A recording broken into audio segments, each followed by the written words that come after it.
Welcome to Board Game Battle Royale. I'm your host, Roy Canday, and today we have Mark Streed. Yo, how's it going? And Bryan Drake here. What is up? So happy to be here. It's going to be another vicious battle. It is. Today we are doing the Battle of Story games. This was one of Mark's ideas to have like some narrative story style games, which are super awesome. We'll show you guys the bracket. And we want to have a little discussion here at first. So if anybody doesn't know, these are aggregated from the Dice Tower Facebook group. So make sure if you want to help us build these brackets, check out the Facebook group on the Dice Tower, and I'll put up polls there. I just put up a poll saying, hey, what story games? And these were the top 16. Which, I mean, yeah, you should definitely join that. Absolutely. Especially if you don't like some of the ones that are in there. Get in there and vote. That's right. That's kind of like how I felt about Karate Kid being left off last week when we did a non-gaming right? Yeah, we do this too. So none of this is actually our fault. This is all just we're just gonna put it all back on the viewers. So that's right. Technically, I leave a little bit of separation. I put it on Mark first and then the viewers. This is kind of like that's fair. It's valid. So we just want to take a minute here while everybody's coming in. So we've got a ton of awesome games that have populated lists. A ton of really great games with lots of story and theme to them. But we want to look and see like what are a couple of our favorites, either that made the list or we think should be on the list. What about you, Bryan? What games do you think might either make it to the top or just your favorite? I did that awkward thing a few minutes ago and turned around and was like, what are my favorite narrative games? And I was like, oh, wait, no, they're all on the screen here. I believe. I personally, I have to obviously put, where'd it go? I had to put Mansions of Madness is pretty high for me. It's just a phenomenal game, but I've got a lot of emotional attachment to it that we've had over the years. Also really like Arkham Horror, but probably second to me, and I really enjoyed Charterstone. I had a good time with it. Now, is it the best story? Who knows, but I had a good time with that. So I thought one that's not on here that I can get yelled at for saying. That's awesome. Well, for me, it's for story in general, like if we're talking about like the narrative and the story that comes out of the game and even like the experiences that the game give, as far as story goes, for me, I'm gonna have to say Clank Legacy was amazing. Like cool. it was just so much like crazy zany story for like D&D stuff, and that was a ton of fun. And then also the Arkham Horror card game, that was just definitely a blast. And the story in that, like, it's just crazy how much story they fit into this tiny little card game. Right, I agree. I like so many of these games, and obviously Mansions is always one of my top favorites, but I really like how in Chronicles of Crime, instead of being a narrative, you actually feel like you're participating in the story, which I really like. And I really like Seventh Continent a lot as well. So I would be cool to see those guys make it at least partially to the top. But those are a couple of my favorites, but it's hard to pass on Mansions. I just love that game so much. So yeah, it'll be really interesting to see because we've got some of those heavy hitter board games on here. It's like, oh my goodness, I know people every time it's just like another Gloomhaven, another Pandemic Legacy. I mean, these games are popular for a reason. People really enjoy them. Right. Cool. Yeah, I mean, there are the people who like to hate on popular games. I was that way when Pandemic Legacy came out originally. It's like, who wants to play that? And I was like, this is the greatest thing ever. It's amazing, right? Yeah, I played through it, 3 times, I think. The Legacy. It's worth it, though. Like, it is. I've been jonesing to do it again, timely or really not. Yeah, for sure. So, all right. Awesome. Well, I guess we should go ahead and get to our first pairing. First pairing, the vote is up. So, yeah. We're pulling no punches with this first one. That's right. These are Near and Far and Gloomhaven. Bryan, if you want to talk about Gloomhaven, since you played that one, I can talk about Near and Far. This also was kind of one of those games where people had talked it up and hyped it so much that I was very late to the party. I got it at Christmas this year, and I was like, man, okay, I'm really excited because I knew I was probably going to play it solo, but my goodness, the card play and just laying down, picking the 2 cards that you're going to use and use the top of this one, the bottom of this one, not to mention the massive world that is the rest of the game, between missions and building up Gloomhaven and all this sort of stuff. But the mechanics of every single piece of the game are so tight that there are a few things that I feel like I would say, I want to change this. Now, to be fair, since I am playing solo, there are quite a few times where I'm like, nah, I'm just gonna go ahead and take that that treasure instead. Is that cheating? Awesome. Sure, but I mean, come on. That's amazing. I like the fact that it has difficult choices about which cards to use early or later, Yes. And it can come down to that last card play, which is really fun. So Absolutely. Ooh, this is interesting. What about Near and Far? Anybody play that? Yeah, Near and Far is a crazy game because it feels. I wouldn't say it's really fully a sandbox, but it feels like you can go in all sorts of different directions with the game. Yeah. But it has that narrative book, like the one that's like it just feels so good, like to be able to like go to those race to those different story locations out on the board, and you open up the book and there's all sorts of different interactions, and interactions can change depending on like this giant like map, and there's all sorts of different pages with all sorts of different story in it, and I really love the mechanics, how they integrate to being able to get these different flags and different icons and different resources to be able to try to use that to gain victory points and like all that sort of stuff. It's just really cool the way the story comes together. Oh, it is. I think I like how immersive with the artwork, right? And everything. Yes. The game is just so incredibly immersive, and that's what I love. It's pretty. Yeah. I know that the Ryan Lockett art is. He does the art too, right? Like he's like he does. literally everything. All It's a of it. one-man show just about, but it's gorgeous. Above and Below was like cool, and it had a Yeah. little bit of that, but it felt more like you're doing like market stuff, and it's very Euro-y. This one made it feel more like an adventure, which just made that story come through so much more. And I'm even more excited for the next one in sort of like this trilogy. Sleeping Gods is going to be I've got crazy, that coming. so. I just same. I saw it and I was like, okay, I'm going to back this. It But doesn't matter. so far, Near and Far is my favorite of his games by far. I got to get my hands on it. Yep. Cool. And if anybody has any questions about how to vote, make sure to check in the chat. Mark has posted the poll there, and you can click that and go to the straw poll, open it up in a different window, and be able to click your votes for each of these. So just pay attention to Mark Streed as he's giving us the different links for these. But it seems like... Man, I didn't see this coming, honestly. I didn't see this coming at all. Nope. This is awesome, actually. Yeah, we're still in that early stages of the polls here. So that's why you have to show up on time for these Board Game Battle Royales, because your vote is extremely important here at the beginning. And the comments later will be like, how did Gloomhaven lose to Near and Far or whatever? Like, well, I mean, I think people are basing it off of strictly story, you know? That's true. If you're That's thinking awesome. about these games as far as story goes, the mechanics in Gloomhaven are amazing. The combat in Gloomhaven is amazing. The card play is great. But is the story as good as Near and Far? it's true. I don't know. think so. No. Awesome. Well, we're now going I've to got to call go it get my hands on it. Yes, you do. Near and Far with 55% and 20 votes, and Nice. Gloomhaven with 44% and 16 votes. Nice. This is Sweet. awesome. So let me fix up the pairings here, but yeah, super excited. Mike DeLisio before we started was like, if Near and Far doesn't win the first matchup, then this is rigged. And I'm like, well, Mike's in now. you better be in there voting then. Like, that's the only way That's to really right. change it. So, Oh, that explains it. There were 4 individual IP addresses with the same one. That was probably Mike doing that. Just Yes. That makes a lot of sense now. quick, honey, switch to your other account. Do your other account. Wait, use Nice. another browser. You got another machine. That's right. So the next pairing here is super interesting because one of these games is really new, but it is Tainted Grail versus Chronicles of Crime. I saw Tainted Grail on the cruise. I still have not got to play it yet, but man, it's just gorgeously. This is one of the very few games I haven't played on here that's very high on my list to play. But I have played Chronicles of Crime, and like Mark was talking about a minute ago, the immersive nature of not just being immersed in a game, but like actually looking around a crime scenes that plays into the story that you're telling. Like that stuff is cool because it's storytelling in the 3rd, 4th dimension. I don't know, whatever dimension it is, but something like that. Space and time, of course. Mm-hmm. Yeah, for sure. And I know that Tainted Grail just has like solid storytelling from what I've heard. I haven't had a chance to play it yet. It's one of those games that I feel like I would love, but I haven't been able to get it to the table. We actually, I think, had 2 copies of it in the Dice Tower library. Oh, Mike nice. played it and was so stoked about it, and I know Tom loved it. So it's like, man, it's my turn to borrow it next, Right. And we Mike doing on the actually results here? texted me and said justice just now. Justice. That's awesome. That's right.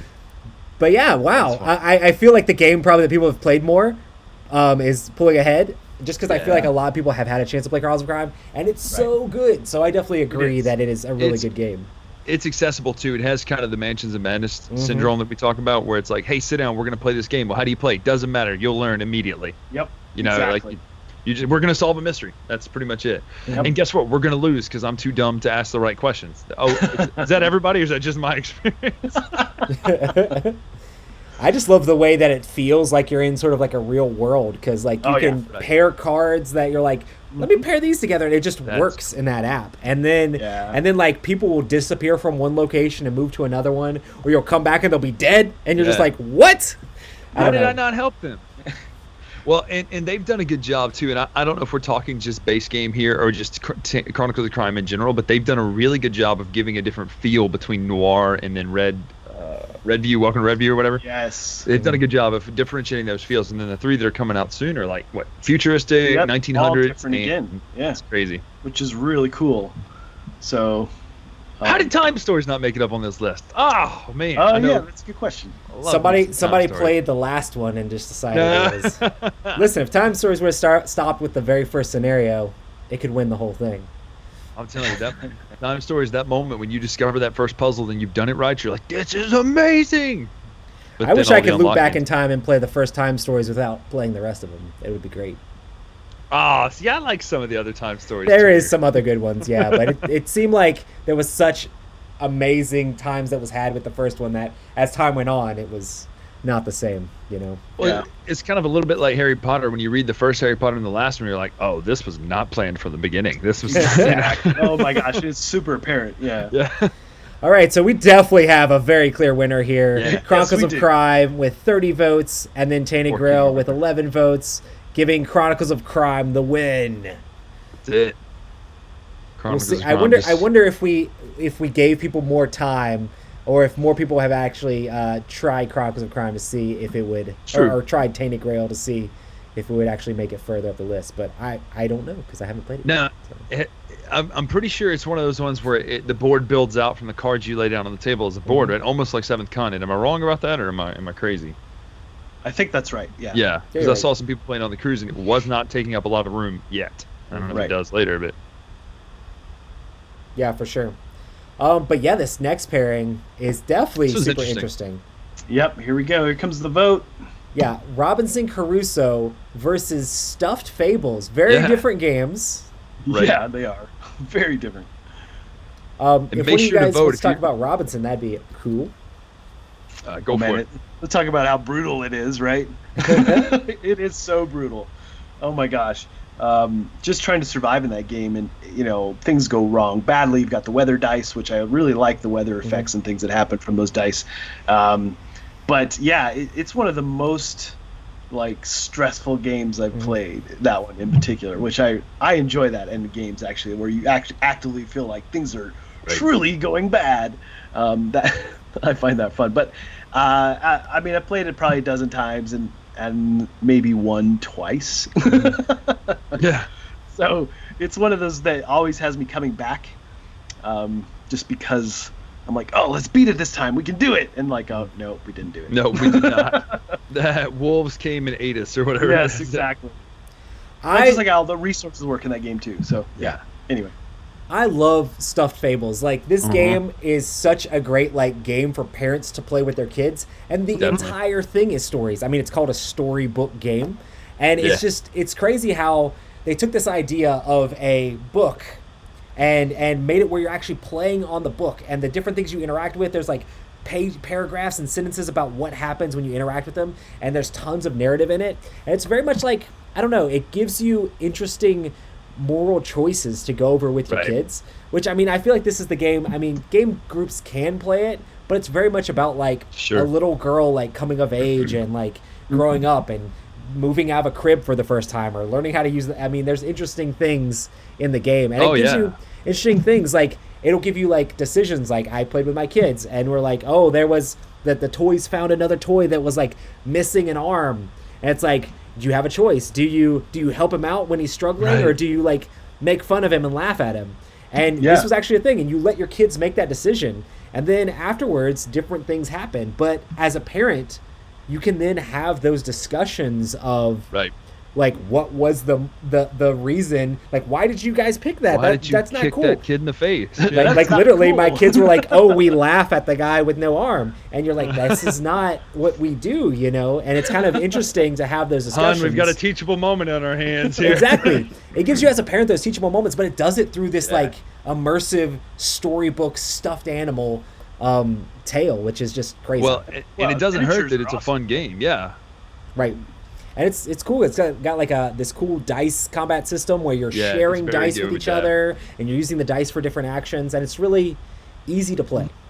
Well, and each character has a different role. I mean, you've literally got a little elephant Stuffy who's a tank. He's clearly meant to soak damage and stuff like that. It's cute. But I mean, I've got 2 little girls, so like you get a little choked up at some point when you're reading some of these. You're like, we were just there a couple years ago. Yeah, no doubt.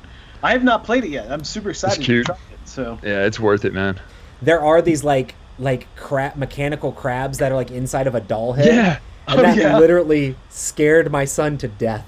Oh, no. I had to tell the designer, Jerry Hawthorne, I'm like, you made my son run out of the room screaming. Because I'm like, listen, if you draw a black die, these guys are going to activate and come and attack us. I'm like, just don't draw a black die. And he pulled a die out, and it was the black die. And he's like, no! And he ran out of the room screaming because he was terrified of these little plastic figures. But yeah, I think we're good here for our voting Crusoe. here. Robinson Crusoe is the winner with 26 votes to Stuffed Fables 20. So Survived 6 another people day on the made the island. difference. Yeah, that's crazy. But yeah, there's so many great storytelling games out here, and I'm sure Robinson Crusoe is just one of those games that people love to play, that cooperative, like hardcore survival game, you know? Mm-hmm. Oh yeah. Which it is that. I mean, it really is. All right. Okay, this next one. Oh, the way this works, I take all of the top 16 and put them in a random like list generator. And the randomizer randomly put Mansions of Madness up against Journeys in Middle-earth. Ooh, man. I mean, this is Austin and Rock in like WrestleMania 15. I'm just saying, like this has happened. This will definitely tell you the definitive answer of whether or not Mansions of Madness or Journeys in Middle-earth is better. Right. Now, I did a versus video on this, but I think I mentioned in there that I personally like the writing of Tolkien better, but I like Mansions of Madness for the most part better because the puzzles, except there's one element of Lord of the Rings that I love. I love that it's a shrunken down version of a card game, like an LCG almost inside of that. Inside, yeah. It's really well done. That's a good way to say it for sure, yeah. Mansions for me clearly on this one. Yeah. I mean, I love Tolkien so much. It's really Lord of the Rings are the only books I've read multiple times. Right. But yeah, Mansions is just so fun for me. I love just the deep dive nerd stuff you can do with Lord of the Rings though. Like there's like one reference in all of Tolkien that doesn't lead to anything. Everything else is like, oh, in 1912 or he wrote this short story or whatever, and it references this. Like, oh my gosh. Yeah. But they were both contemporaries at the time. Lovecraft and Tolkien were contemporaries. I don't know that they had any correspondence because Lovecraft didn't really have much success in his day. But yeah, I think it's kind of interesting because, like, for me, there's one thing that puts this game above the other. And I mean, I love Lord of the Rings. It's like my favorite intellectual property. But the fact that Mansions of Madness is like one-shot stuff and you can just put it on the table and play it makes it so much easier to get to the table. And Journeys of Middle-earth, you have to have a group that you're running through a campaign with. Yep. Like, if they added those one-shots to Journeys of Middle-earth, it might surpass Mansions of Madness for me. But the fact that I have to consistently get the same group together, I normally end up soloing Journeys in Middle-earth because it'll make it easier for me to actually like get it played, you know? I still think Mansions is crazily easier to jump into. I would agree, yeah. You don't have the whole little deck building aspect of it, but there's so many neat things that Journeys in Middle-earth does, like the way there's different like combat attribute modifiers and stuff like that, but the app takes care of it and does exactly what it's supposed to do. It's like, I have piercing. What does that do? Oh, it gets through their armor. Oh, yeah. You don't even have to know that. The app just does it for you. You know? Yeah. Yep. And it'll change the color of their damage meter if they have armor. So it's so good. Yeah, they deserve a lot of credit on the app side of things. See, I think Mansions did it first, then they did it to Descent, and then Imperial Assault, and then Lord of the Rings came out. But I think that's the right order. But either way, you can tell the evolution of the app, but Middle-earth does it probably the best as far as apps go. And there's a little bit of like puzzly stuff in Journeys in Middle Earth, but Mansions just has like those actual like app puzzles, and I enjoyed that in the regular Mansions of Madness when you're doing it with cardboard tokens. So I love it when the app takes care of it for you, and you can just move switches around and stuff. It's fun. I can't tell you how many times I've played Mansions and done one of the logic puzzles where it's like red, red, red, green, yellow, and then tried to find an app of just those types of puzzles on my iPhone just so I can play those puzzles because they're so much fun. And I can never find one that's as good. So it's like, the thing about Mansions too is that I played Mansions before in the first version of it. And it literally took a day of prep before you could have folks over.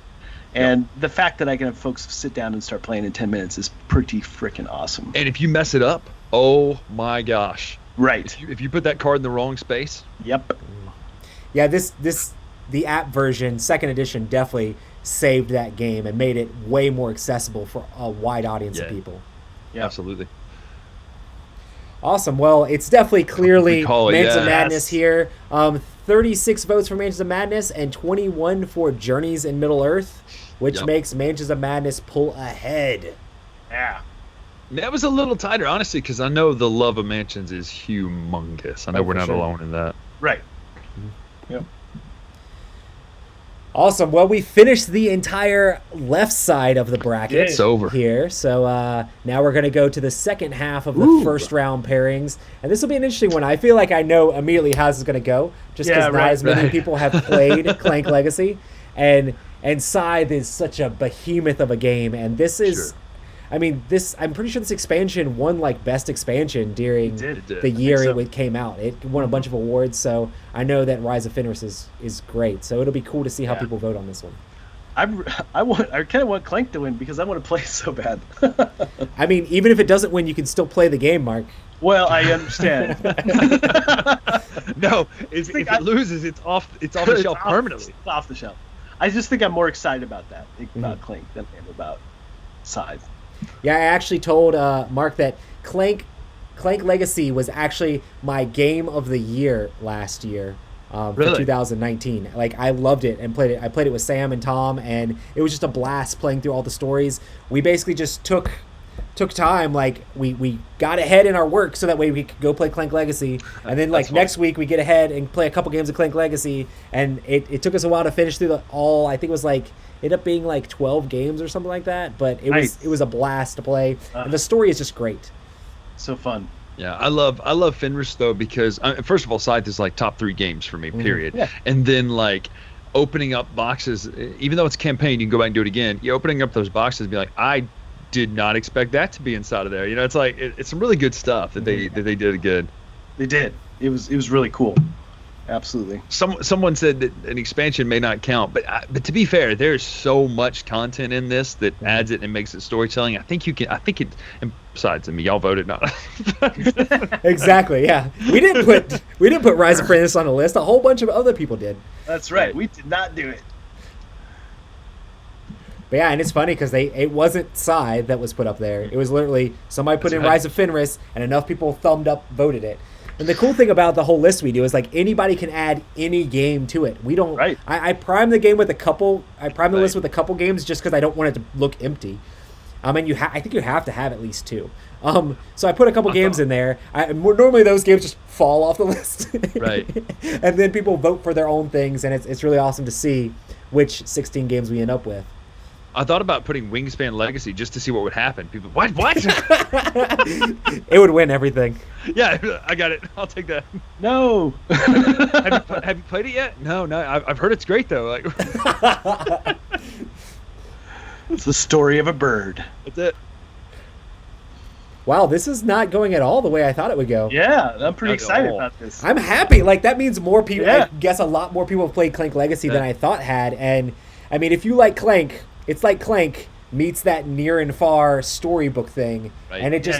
But the storytelling is hilarious, and it's fun, and that's what's cool. Is there more to it than what's in the box? Or is there another like season or edition or anything, or is that it? I mean, they just have the first thing there currently. But the cool thing is, once the game's completely done, you still have a giant game of Clank that you can continue to play with two different boards, and it feels like you're playing Clank with a few of the expansions thrown in.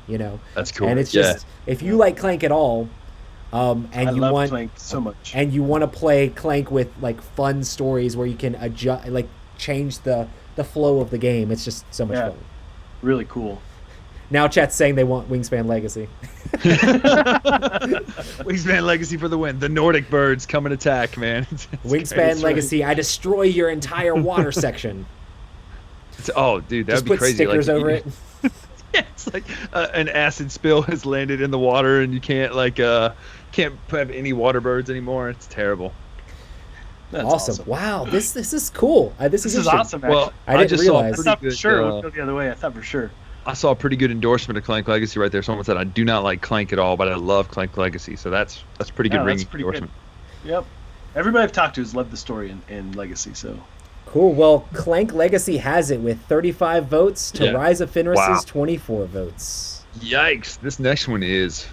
I don't know how I feel about this, because there have been times where I say that I like Arkham Horror, the card game, better than Mansions of Madness. Ooh, I don't know if I can say that. It's when I think it's in the moment of playing. Yeah, okay. All right, here comes the vote.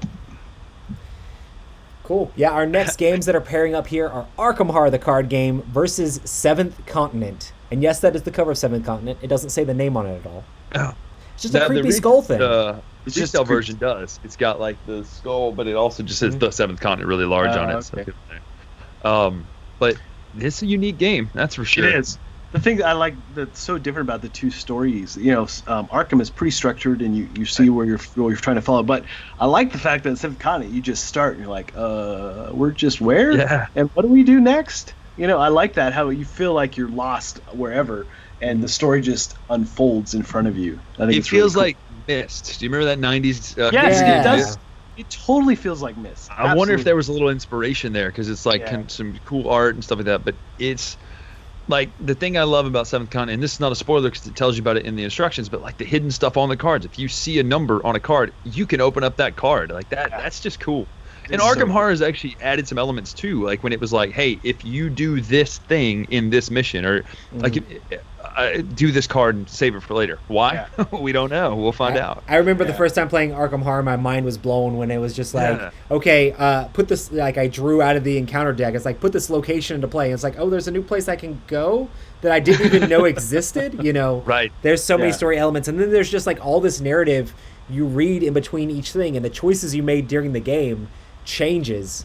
And you can really have cool. like you can go like different paths and different branching things. And I love the fact that like you talk to these people and they like you now, or you can make it so those people hate you now, and they'll come back and like either hinder or help you like later on in a scenario. It's just like, what? It's mind blowing the things they've been able to do with the Arkham Horror card game.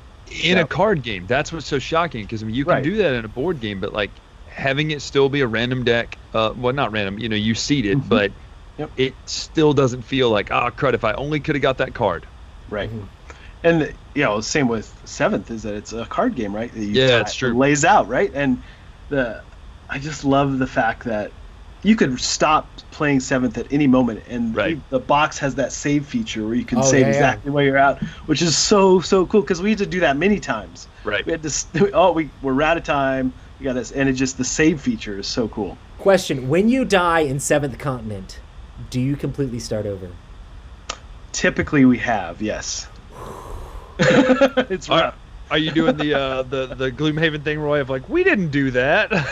We do the like put your finger in the choose your own adventure back a couple pages. It's like we go to the page like, oh, you die? Well, I mean, no, we chose this, Yeah. No joke. In Time Stories, when the very first one, it was like, step on this thing. We were like, yeah, let's do it. They're like, oh, we didn't do that. We decided against doing that. You did the auto lose feature? Yeah, we did. And we were like, well, this is probably what we're supposed to do, right? And I'm pretty sure I could tell some people about what you did, and you would not be allowed to go there anymore.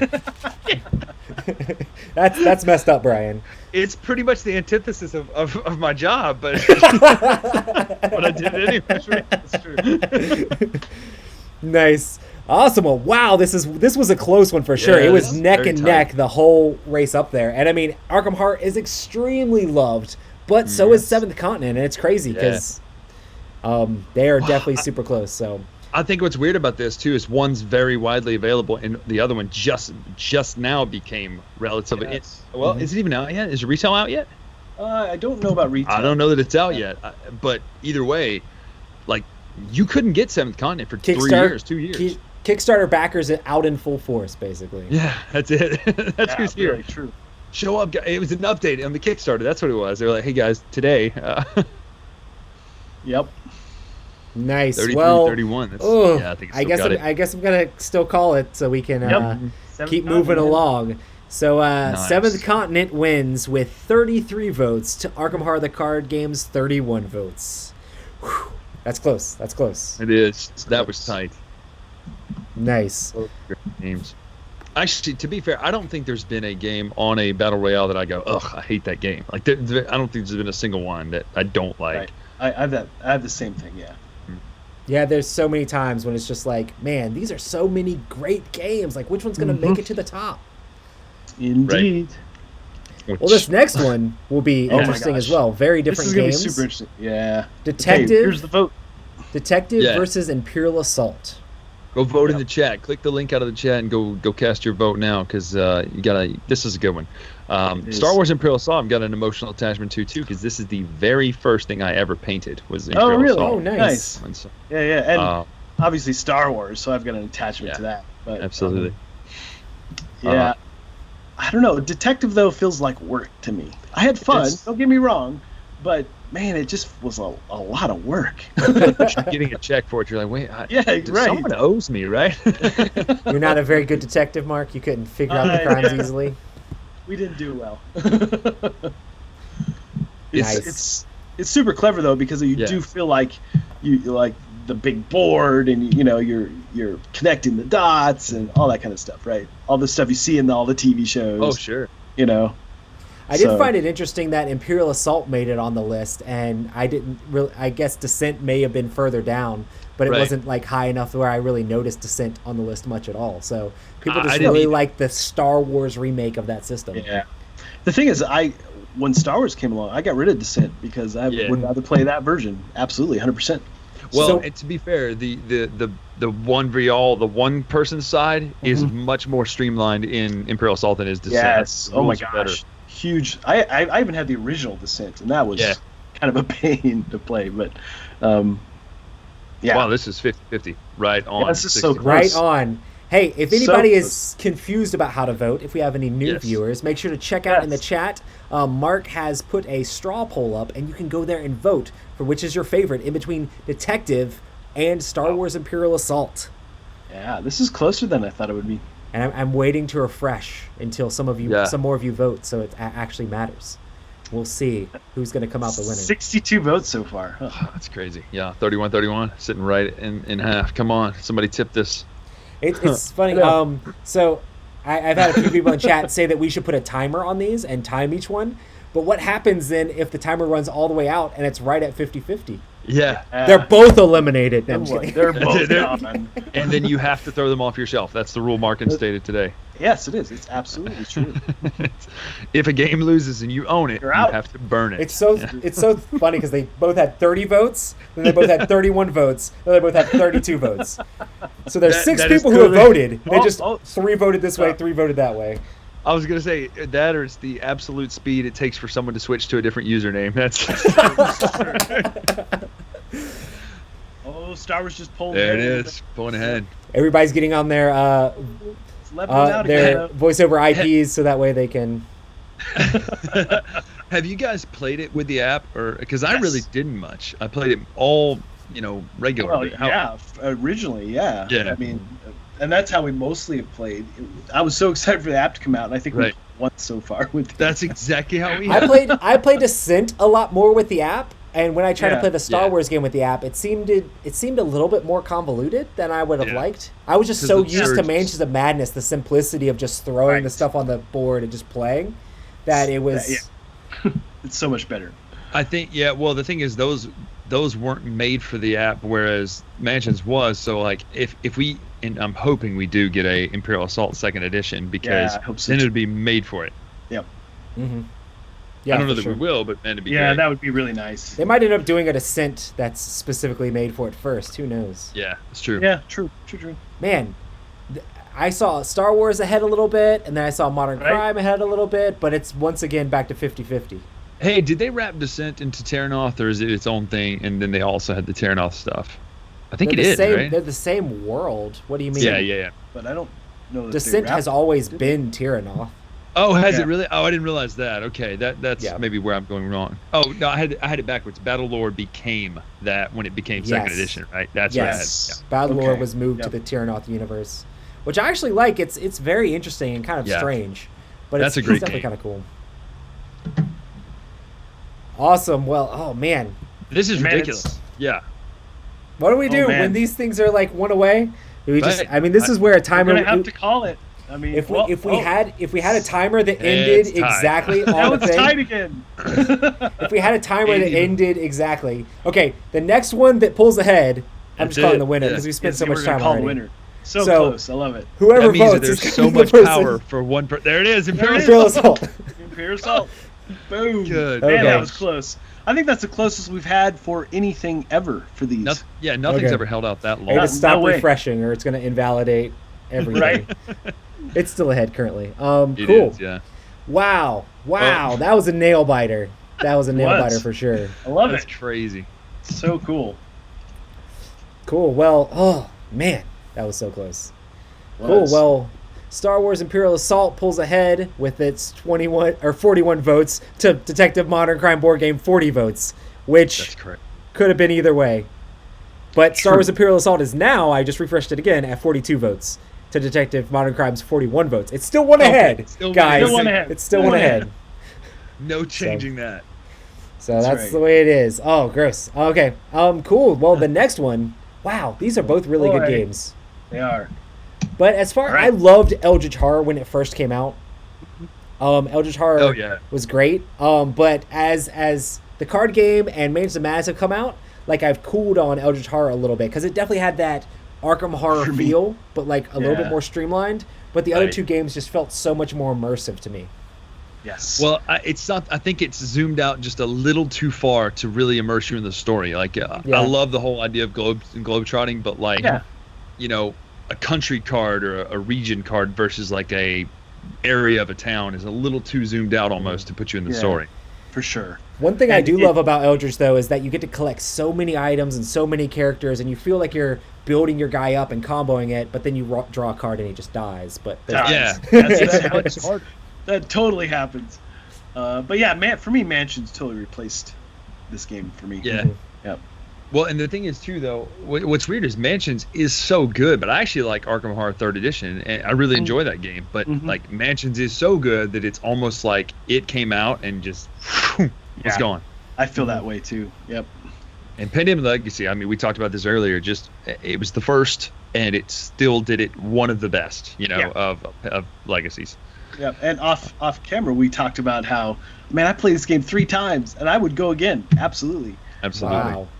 I had so much fun. And the thing is, we staggered it, right? So we played it, at least 6 months apart. So I mean, Right. you didn't quite remember everything, although you had you let Sure. everyone who hadn't played make choices, right? Right. But it still was just as fun. I had a blast. So Well, Pandemic and I feel Legacy like- was the one that really showed off what Legacy could be. Yeah. Yes. I mean, Hugely. Risk Legacy was cool, and it was like, oh man, you can unlock extra things and do this and do that, and you can change the game. Pandemic Legacy showed how like story and the narrative could Right. just really be like brought to life in Yep. a board game, and take Pandemic and like twist it in really cool ways. yeah, Well, and really it's- cool ways. The thing is too with it that I think it shows that co-op games make better legacy games than competitive, because I would agree. people love Betrayal at House on the Hill, but Betrayal Legacy doesn't get near as much love because of the whole randomness of did someone do this game versus, well, you have to because it's this mission. You know what I mean? Like Right. you have to do it this mission. Also, I feel like this the is a bit of a legacy- yeah. landslide. Oh yeah. Of course, Pandemic Legacy was #1 on BGG for a long time. Mhm. And also, Pandemic Legacy is super accessible in comparison. I mean, you can get a lot of people to play who would not play Eldritch Horror. right, I have been madder at one of these games though, and it's strangely not Eldritch Horror. Really? Like, you gotta be kidding. We were so close. We were one turn away. But there's that for sure. But I don't know. Eldritch Horror, like Roy said, you can pull that one card. You've worked all this time, and then you're toast. It's rough. It's rough. I liked it. I had a ton of the expansions. I had a lot of it. But when I moved down here to work with the Dice Tower, it was one of the games that didn't make the trip down to Miami. Just because I decided, like, I've got a ton of Mansions of Madness stuff. I got a ton of Eldritch Horror stuff. I'm going to stick with the one that just gives me that feel and that immersion, you know? Well, and the thing is, too, I feel like they handled the pacing better in Mansions than they did Eldritch. Like, it feels like sometimes it takes you too long to get somewhere, to set up for 2 turns later, as opposed to Mansions. There are a lot of times in Mansions, let's be honest, this is my only gripe in Mansions, where it's like, I have to spend my whole turn moving. You know what I'm saying? Like, you don't do anything.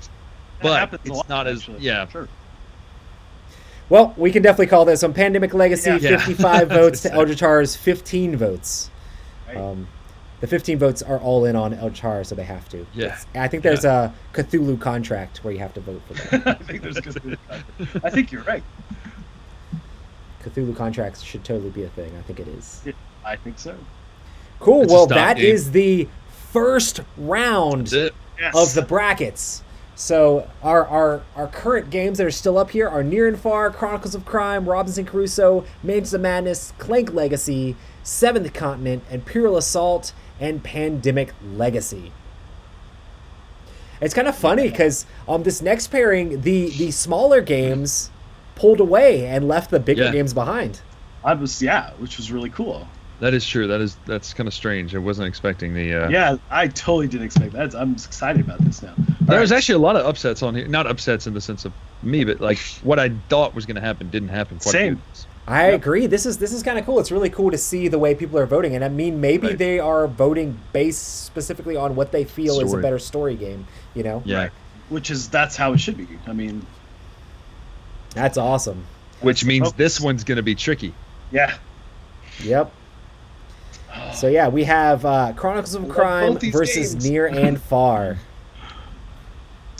Yeah, I would say, and I don't know a ton about. I mean, I know a lot about Near and Far. I haven't played it, but so I don't know a lot about the story. But I do know that Chronicles of Crime, it doesn't have a ton of carryover. Even if you're doing, I mean, if you do like Red View and stuff, you carry over a little bit. But it feels more like you can do these as one shots and just play and get in and out. Absolutely.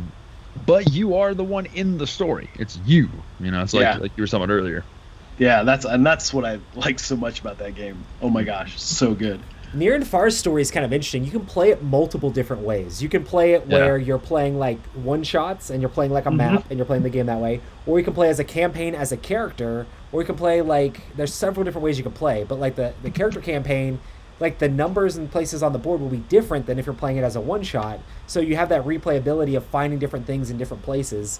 And I don't know, it's just the way that it brings that world to life. Reading through the different stuff is kind of awesome. And I like the game. I feel like the game, I feel like the funny thing is like the story in the game is not necessarily what helps you win the game. So the game is very much about like the Euro stuff of like I need to exchange this for this. It is very and go much here that. And get that. Yeah. And then the story is just kind of like, oh, there's some story you can do.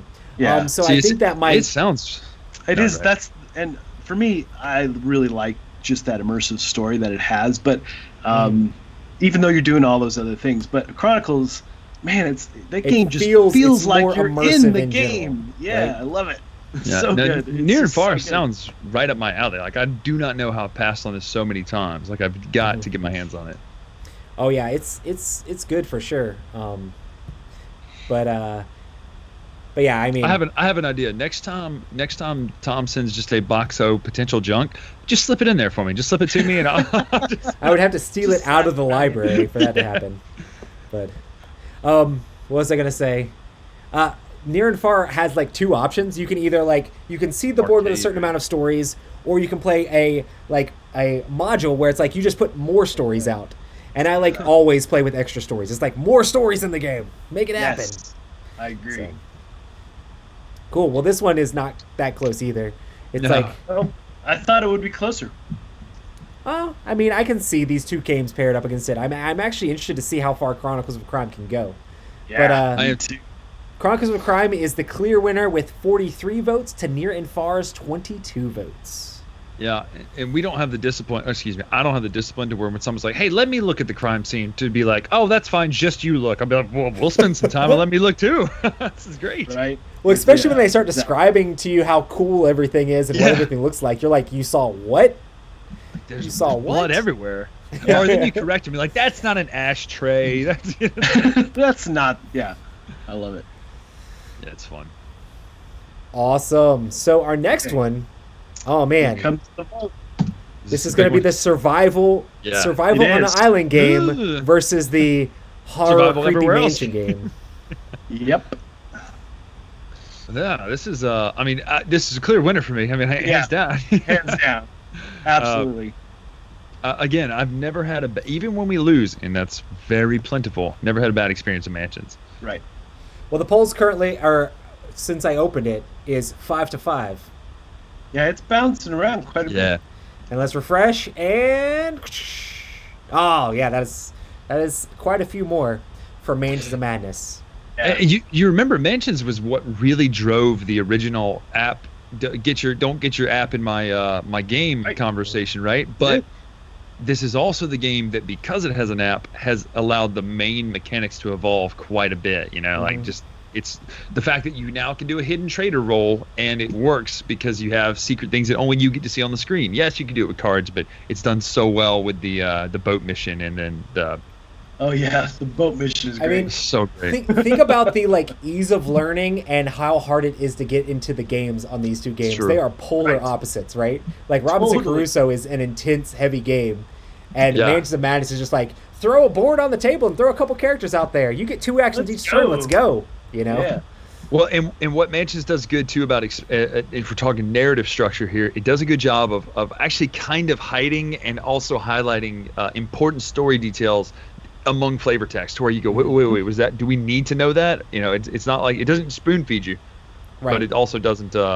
It's not too terribly hard. It definitely feels like a mystery because you're like, oh, you heard a sound over here. Well, maybe we should go there. Right. Or hey, this guy said there's a secret thing there. Maybe we should find where's that room at. Let's go find whatever room he was talking about.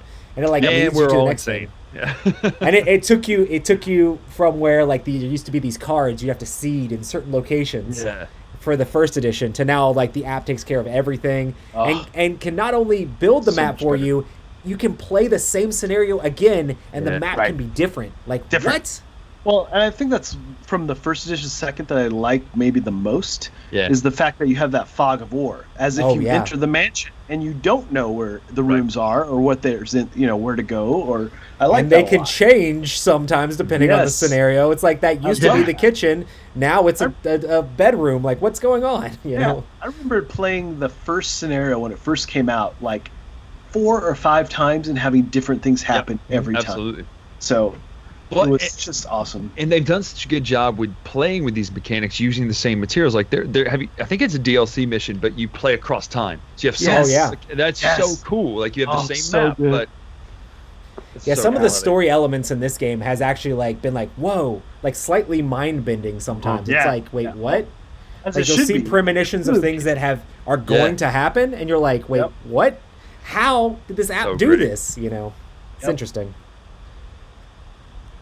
Cool. Well, I think we can call a clear winner I here know. with Oh, Mansions of I think so. Madness with 44 votes to Robinson Crusoe's 20 votes. Nice. Make sure to get your votes in, everybody, so we can determine who the winner is for these. Yep. Dun-dun-dun-dun. Awesome. I wonder, people in chat, if you see it's closer, are you more willing to go over and find the link? And if you see your game is winning, are you just kind of it's got it. It's good. It's good. That's what I do. That's what, Bryan trying to stuff the ballots over here. look yeah, at you. just constant. I've got 17 windows pulled up. It's okay. I figured. Yeah. Cool. Well, this next one is Clank Legacy versus Seventh Continent. I actually comes the kind of vote. thought these guys were going to lose to the other games I the did first too. round. Me too. Yeah, I Me fully too. So- expected to be talking about Arkham Horror now. It'll be Yep. fun to see which game wins in this matchup. Oh man! And you played both of these, Roy? I have played both of these. Yeah, and Which these are and you still are holding that you like Clank better? yes. just Okay. because I to play love it. that. I love that press your luck aspect to it, but the storytelling is just so like there's a lot of story there. In Seventh Continent, you're trying to figure out what in the world's going on. You're kind of Yeah. walking blindly a little bit, but you're trying to survive and keep this deck from running out or whatever. Yeah. Clank Legacy is just. It's not a cooperative game at all. Like you are Right. all racing to be the number one employee of Acquisitions Incorporated, and there's betrayals going on over here, and there's extra like interdimensional beings being summoned over here, and you found Yeah, out there's a sounds portal awesome. over there, and like now we're putting that sticker on the board here and this sticker on the board there, and the thing that this Legacy game does better than any other Legacy game I've played is every time you start a game, there's tons of new things to unlock. It's like, crap, I Yeah. need to go there, and I need to go there, and I need to go there. And next time you play, now you need to go here, and you go here, and there's so many things to unlock constantly through Yeah. the whole game, and you're always adding new cards to the deck. You're naming cards, you're doing all sorts of different stuff. Man, I love it. So good. I'm sorry, I totally got distracted. We're talking about things being fighting and things like that. I just saw that the Justice League Snyder Cut is definitely coming to HBO Max. I'm sorry, Oh. I'm sorry. That just I feel like we need more to fight about in the chat. No, I'm kidding. I do love that Seventh Continent though just rewards you for being diligent at playing the game though. Like you can't you don't want to just like it's not a half play on your phone half sort of thing. Like you have every time a card comes up you want to examine everything about it, etc. And you literally want to use the magnifier because there's like oh my gosh, did you see this? Is that a love those 4? moments. Yeah, it's so good. Is that a tree branch or is that a 4? That's a 4. I really love that. I love that so much. Well, this is neck and neck. It is. I just love the Seventh Continent makes you feel like you're truly exploring. Right. You know? Oh, it definitely does have a lot of that. Yeah. But is the story as strong? Yeah, I get it. I haven't played Clank Legacy, so I can't say. It's so crazy because I feel like that game is so up your alley, Mark. I know. I just don't have it. Is the thing. Otherwise, I would. Yeah. I feel like that's a game you could actually even play through with your family. You know? Yeah, Do they like absolutely. Clank? Oh yeah, 100%. Yeah, it's a game that like it's fun and full of story, but also the lighthearted nature of the stories makes it feel casual. You know? Yeah, Right. that's cool. Yeah, it's been high on my list to get. I just haven't. You know. Yeah, it gets a lot of talk even with the awards and stuff this year. Mm-hmm. Yeah, I'm excited to see where it shakes out, and I think it's crazy that because one of the guys from Penny Arcade actually did a lot of the writing in this, and Oh, it's literally really? like not stories from their D&D stuff, but it's all themed in their D&D stuff, and you can like watch it's a lot of the characters from their D&D game. If you watch their Acquisitions Incorporated D&D things that they do, it very much fits in line with like those characters in this Yeah. game. It's Oh, kind of funny. cool. But you don't need to know anything about Acquisitions Incorporated to enjoy Clank Well, that's what I was Legacy. just about to ask. If you could just go straight in. That's Yeah, awesome. I mean, Tom and Sam never watched it, and I Right. had seen several of it, but it's just funny D&D flavored storytelling, Right. you know. That's Yeah. good. Yeah, wow, this has stayed pretty close. It Seventh is. Continent Yeah. pulled ahead, but Clank Legacy has pulled back ahead. That's Wow. crazy. Oh my gosh, it's so back and forth. Yeah, these are tricky because they're not really similar. You know, like other than, they both involve cards. Man, Yeah. I think I Clank. love it when the vote is close. It's so cool. Yeah, I think Clank is going to take this. Yeah, I think so. That's pretty wild. Love it. Okie doke. Well, Now I can officially own it I think because it's- I won that. I It think won. it's like 4 ahead, so I guess we're going to call it with Clank Legacy Yeah. with 41 votes to Seventh Continent's Took it. 38 votes. So close. That was really close, and it was It was. Seventh Continent actually pulled ahead for a little bit too. So, and then Clank ended up catching back up and passing. So people saw in the chat that they were close, and they're like, "Oh, I gotta go vote." That's right. So this next one, Yeah. I feel like it's is Pandemic Legacy gonna landslide just as much as it did against Eldritch Horror?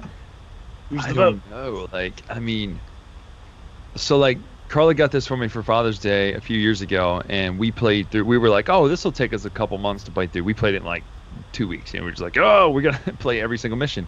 And we just played just the two of us, and it was phenomenal. But Imperial Assault is kind of the game that also really connected me with a lot of my friends I hadn't seen in a long time. And it was basically my jump was Hero Clicks to Imperial Assault with a couple minor Euros and stuff in between. But, man, it was so good. I started painting. I love painting. I painted probably 7, 8, 9 core sets and sold those for people who wanted to be painted. Like, it was just, such good memories of Imperial Assault. Plus, the game's fun. But, I mean, so many fun afternoons playing Pandemic Legacy with Carla. Yeah, I have to say, as much as I love Star Wars, I've had way more fun playing Pandemic Legacy. Yeah.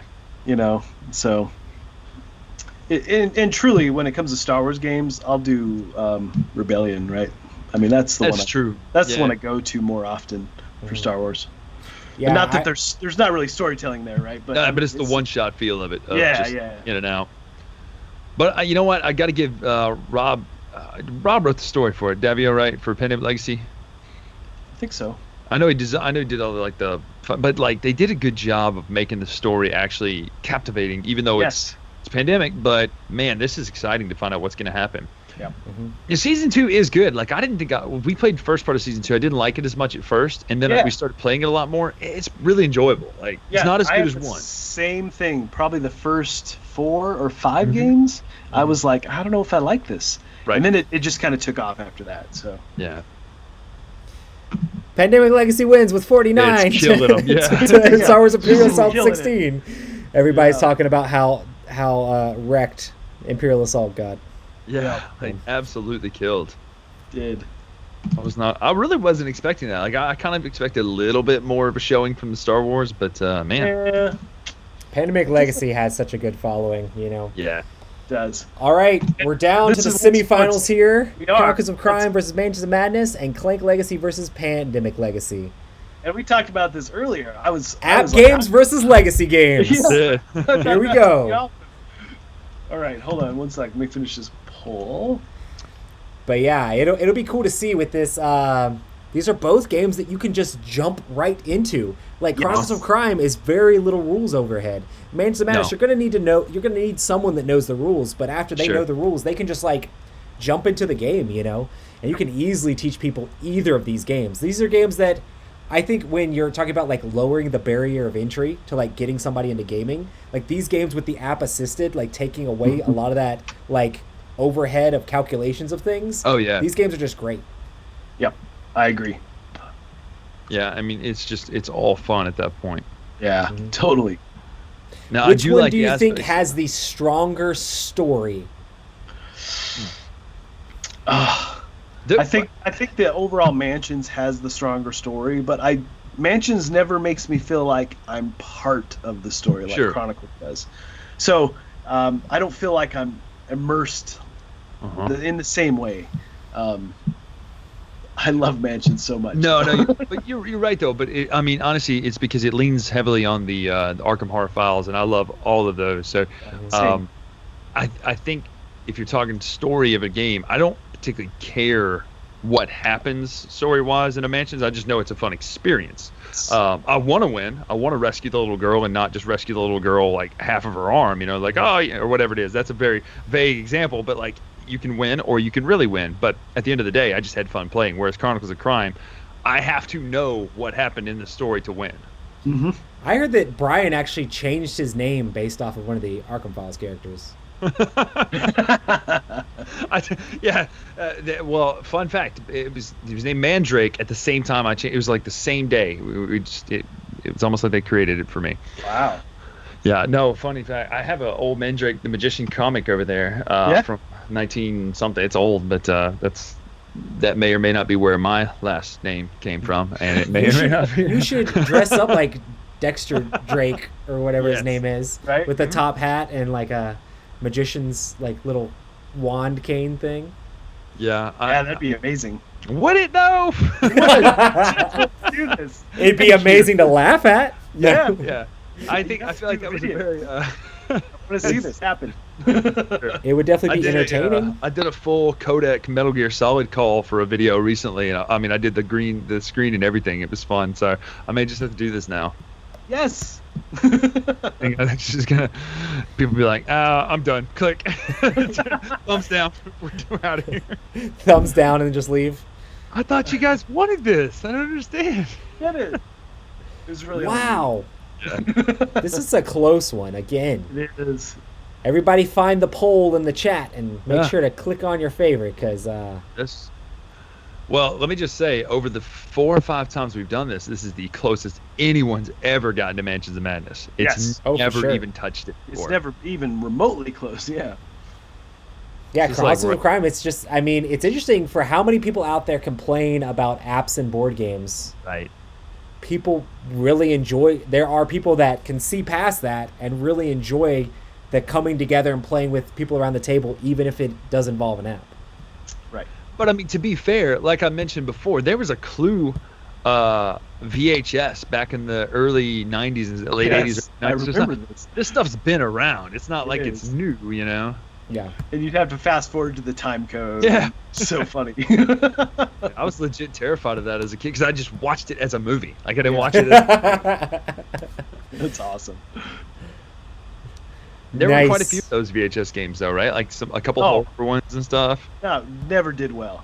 Yeah, no, they just weren't immersive enough with the button. Like now that you can touch it with the app. I mean, there were DVD games for a while there where you could Yes, do like, that was better.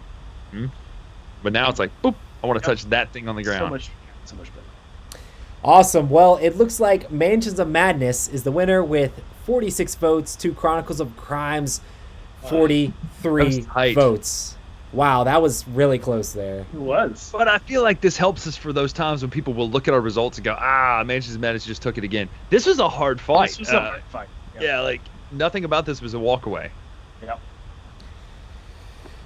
All right, Legacy versus Legacy. I feel like this is going to be extremely one-sided just off of I think it will the be number too. of people who have played one game compared to the number of people who have played the other, Yep. and just off of, like, To be fair, only one of them has been number 1 on BGG. I'm just To be fair. Pandemic Legacy versus Clank Legacy. Let's see how this goes. Hey, who made Clank Legacy? Clank Legacy? Yeah, I mean, it was designer. the same Direwolf Digital guys who made the Direwolf. original Clank, but they worked Gotcha. together with Penny Arcade because they were very involved in, like, Right. the whole, like, cards that they added to the game and the story that they added to the game. And they were actually really excited when me, Tom, and Sam first reviewed it and, like, did our first thoughts of it. Like, Penny Arcade was, like, retweeting our stuff, like, really excited that we had played the game. So That's amazing. it's pretty That's cool. good. Well, this is a little tighter than I thought it was going to be. Yeah, I thought it was going to be a blowout. I mean, it's still not.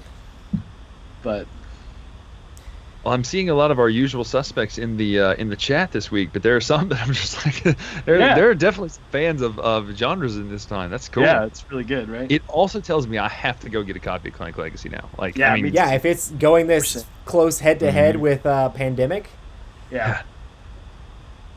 Z, where's Z Garcia right now? Come on, Z, go Come on, vote Z, for. you should vote.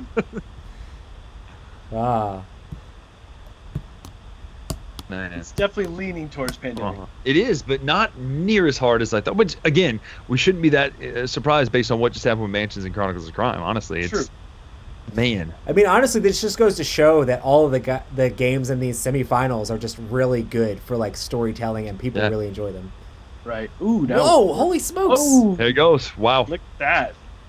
I'm just gonna leave I it. feel like, yeah, just let it build up for a second. Yeah, man. Oh my gosh, this is awesome. I feel like this is like today's Battle Royale is like the cover of Avengers versus X-Men. Like it's just thousands of people just lined up, like yelling at each other. Like, evenly matched. It's all They've all been 50-50 fairly votes for even. everything. I refreshed, and it went up a bunch of votes, but it's still 50-50. That's crazy. Wow. I did not. I see this think happening. everybody in chat just has a pack to, like, troll us. Whatever we think is going to happen, That's right. they're going to do the opposite.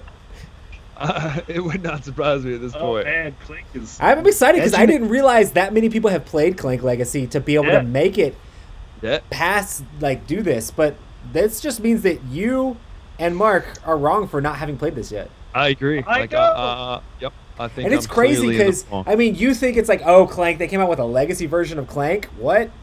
But That's when what you I play thought, it, honestly. when you play it, when you play it, you're like, wow, this is. I mean, it gives you like that legacy feel. Like I was saying, it gives you that legacy feel every single game. There are some legacy games like I played it, and then we're playing basically the exact same thing again. And this one, it's like unlock stuff, win or lose, do good, do bad. There's just always something new to uncover, and that's the reason that Clank Legacy is just so crazy. And the story follows along with it every step of the way. I have a certificate like that says Employee of the Month that I have out of this game because I won the entire game. And it's awesome. Like Clank Legacy Employee of the Month for Acquisition Incorporated, and I have it hung up on the wall. Z wasn't playing with us, and when we came out of the room and I came out with the certificate Employee of the Month, Z's like, what? Tom, I was like, no, not the dice tower, like in this game, you know. That's amazing. That's funny. This is definitely so close. 2 votes off. I guess it's really not fair, too, because when you hear Pandemic Legacy, I guess because it had so much talk and pedigree at the time, people knew it was something different. But my brain hears Clank Legacy clearly before today, and it feels like almost like Clank the Dice Game or such and such the Dice Game. Anytime I hear blank the Dice Game, I just go, you know, and usually it's not worse. Like Fleet the Dice Game is a much better game, in my opinion, but something about it. I feel like Bryan Sanderson, when he hears that, it's going to be like, thank you, Bryan. Appreciate that. Cameron says, Roy, stop using your 38 accounts. I don't have time to... I didn't even vote once on a single one of these. I don't vote. I just do all the work behind the scenes. I did, but it wasn't this one, and it didn't matter. So it was one time. It didn't. I have yet to vote on any of these for myself. On top of that, you can also see my screen and see where my mouse is. True. Everybody can see that live. We're going to have one of those YouTube controversies of a YouTube fight of like, Roy was definitely clicking on it. He voted multiple times. Everybody decided that Clank Legacy can't have it. They decided they're going to make it not happen. Oh, this is pretty great. Yeah, but jumps. Good. Now we've got a controversy that you should have called it earlier. That's good. No, everybody's being very No, I want everybody to get their vote in. Yeah, absolutely. Especially down to these final rounds. It's still really close, though, to be the final. Because it's going to be this versus what? Mansions of Madness?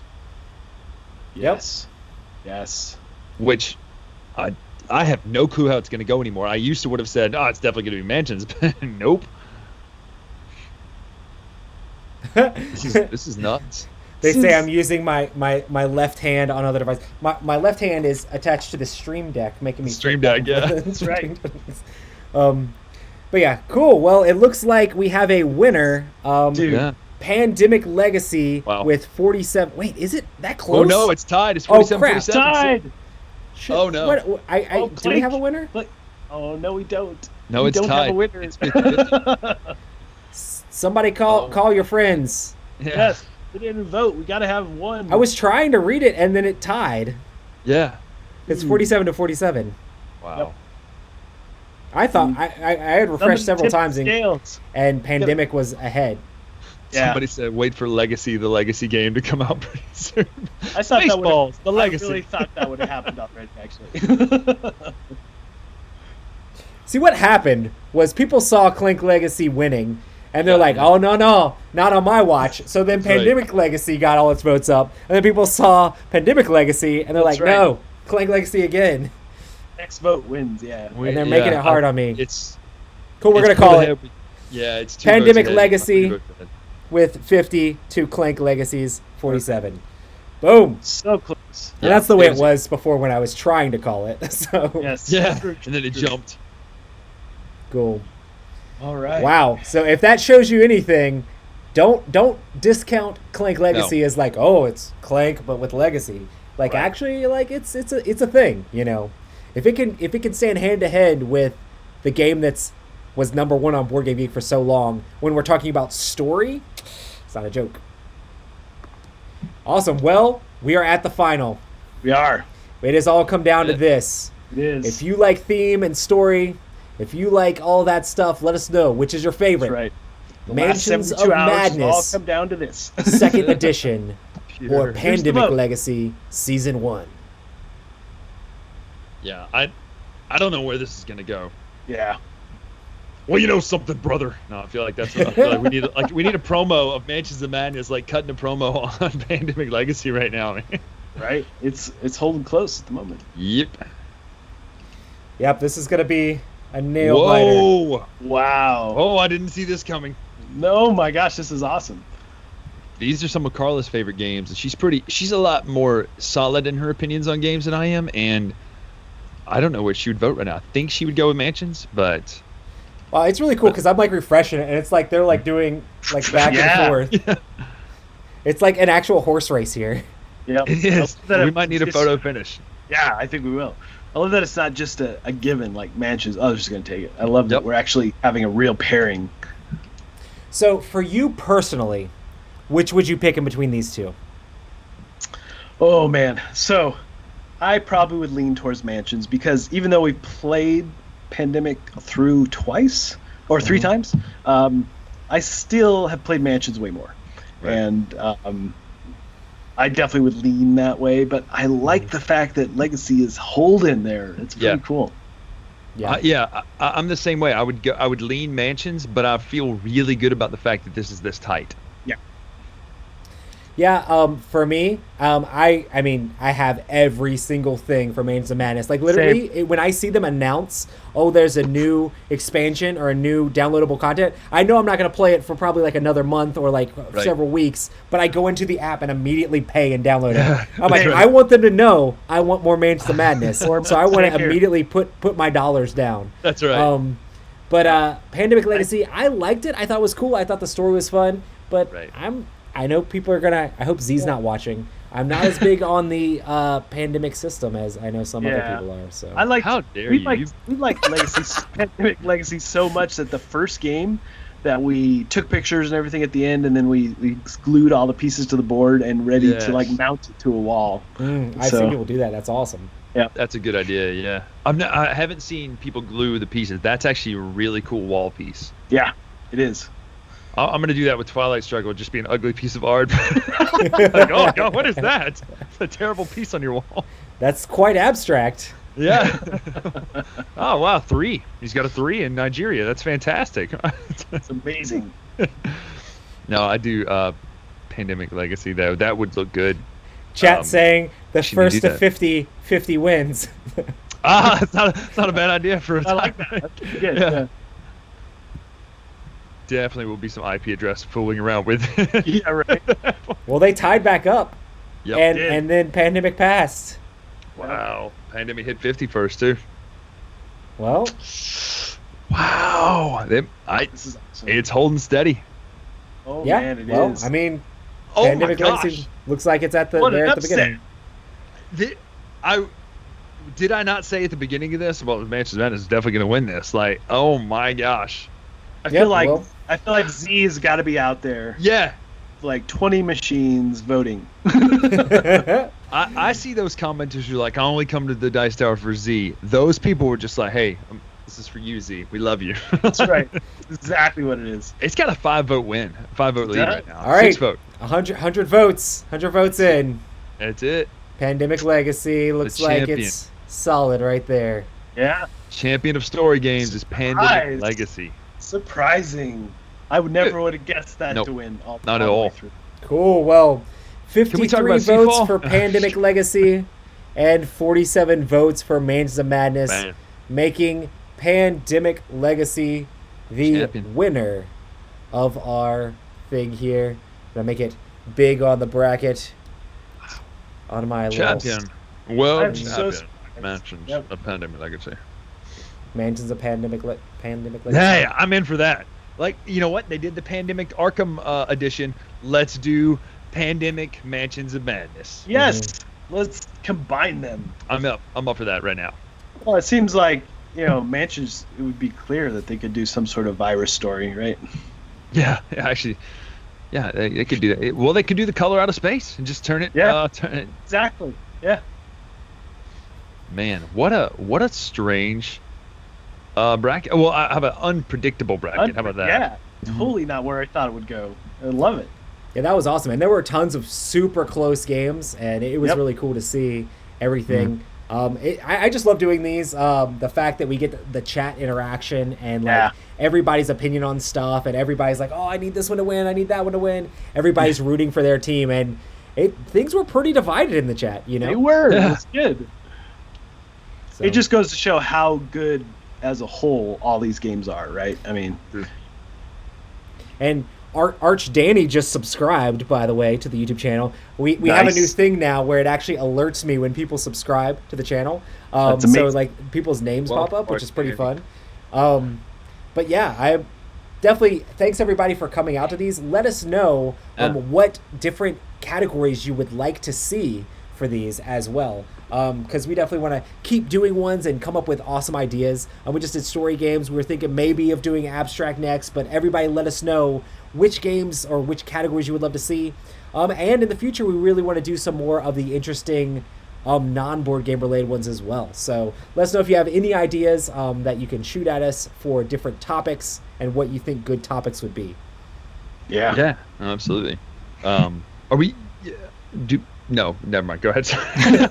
My brain just stopped working there. Wow. That was That's a impressive. great outro. Yeah.